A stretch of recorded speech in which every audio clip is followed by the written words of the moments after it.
বিসমিল্লাহির রহমানির রহিম। খুদে বন্ধুরা কেমন আছো? নিশ্চয়ই সবাই ভালো আছো। আজকে তোমাদের জন্য চতুর্থ শ্রেণীর বাংলা বই এর বীরশ্রেষ্ঠদের বীরগাথা এই গল্প থেকে একটা রচনা তৈরি করেছি।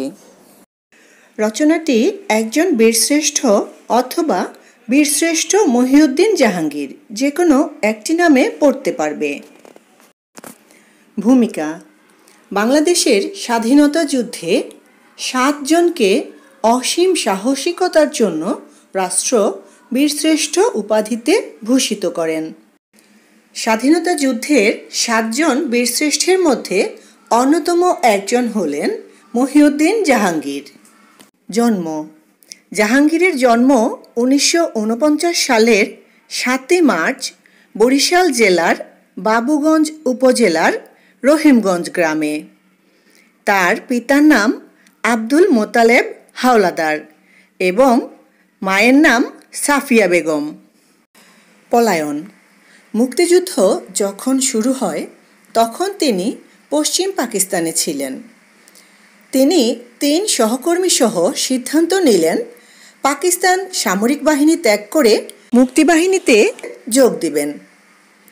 পরিকল্পনা অনুযায়ী তারা 4 জন 3রা জুলাই রাতের অন্ধকারে পাকিস্তানের শিয়ালকোট হয়ে ভারতে প্রবেশ করেন। সেখান থেকে দিল্লি হয়ে কলকাতায় পৌঁছান।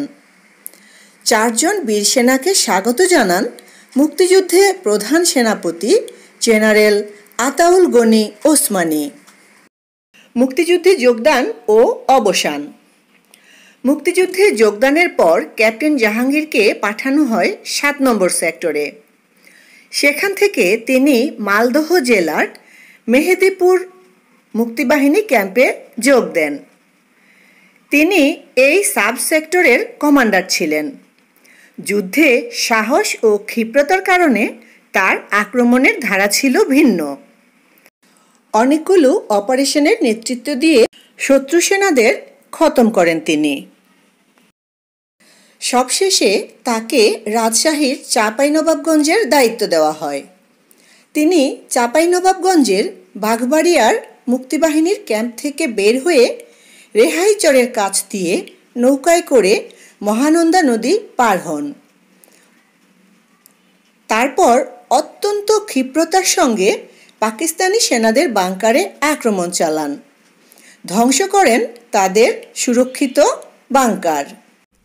আকস্মিকভাবে পাকিস্তানি সেনাদের গুলি এসে লাগে তার কপালে। তিনি মাটিতে পড়ে যান। 14ই ডিসেম্বর এই যুদ্ধে তিনি বীরের মতো মৃত্যুবরণ করেন। তখন অন্য মুক্তিযোদ্ধাদের আক্রমণে হানাদাররা পালিয়ে যায়। উপসংহার: স্বাধীনতার জন্য লড়াই করা অসীম সাহসী বীর হলেন ক্যাপ্টেন মহিউদ্দিন জাহাঙ্গীর। তিনি ছিলেন একজন সাধারণ দেশপ্রেমিক এবং যোগ্য সেনানায়ক। তিনি শহীদ হওয়ার 2 দিন পরে 16ই ডিসেম্বর মুক্তিযুদ্ধের বিজয় অর্জিত হয়। বাংলাদেশ পরম শ্রদ্ধায় তাকে দিয়েছে বীরশ্রেষ্ঠর সম্মান। তো খুদে বন্ধুরা, তোমরা রচনাটি পড়তে থাকো। তোমাদের সাথে আবার কথা হবে পরবর্তী ভিডিওতে। সে পর্যন্ত সবাই ভালো থাকো। আল্লাহ হাফেজ।